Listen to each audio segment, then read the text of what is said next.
understand what we've talked about to this point. It isn't so much that the people presented in this verse could not physically grab onto the flesh and blood of Yahusha. This is what we read. What we must consider through this is that because of differing opinions and interpretations, we are not able to fully grasp the word of Yahuwah. Worse yet, we would grasp it, but our clinging to dogma prevents our fully taking a hold of it. And that's where all of us are. Okay? We could grab a hold of the truth of the word of Yahuwah, our Elohim. But every single person in this room has a different perspective of dogma. Regardless of, we've been together for 5 years. We've been on a 147 step program to try to get us to understand that, but each one of us as individuals still hold on to some dogma, some tradition, something that doesn't allow us to completely and totally grasp the word of Yahuwah our Elohim. So we would grasp it, but our clinging to dogma prevents our fully taking a hold of it. Why does this take place on the 8th day of Sukkot? If we understand that even at the end of the millennium, where the redeemed of Elohim have been in the garden for 1,000 years, they can still lose that redemption and become separated from Yahuwah by yielding to the enticements of the Satan. I can't teach this in a Southern Baptist church.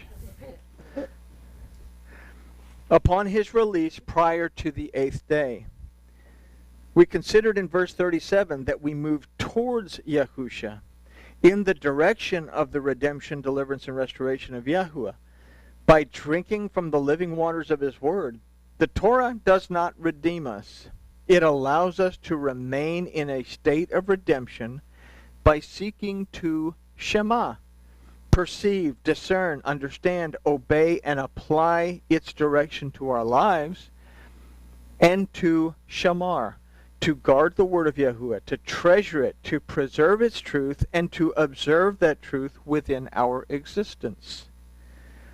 This was a very important message that Yochanan was seeking to convey to the very weary Yochanan community. And it's a very important message for the believer, who is also bombarded by a plethora of good and bad information to apply to their existence today. So we have to end it with a corny question. It says, are you eating from the tree of life, or from the tree that Yahuwah warned you not to eat from? Was it a commandment not to eat from the tree of the knowledge of good and evil? The word that was used for that is lo. It says, I recommend that you not eat from this tree.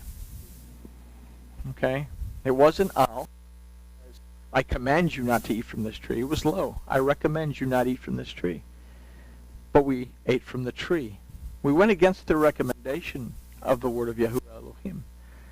And then we wanted to jump on that we are all that in a bag of potato chips, and we covered ourselves with our girdles of our prosperity and our wealth and our greatness, how great I art.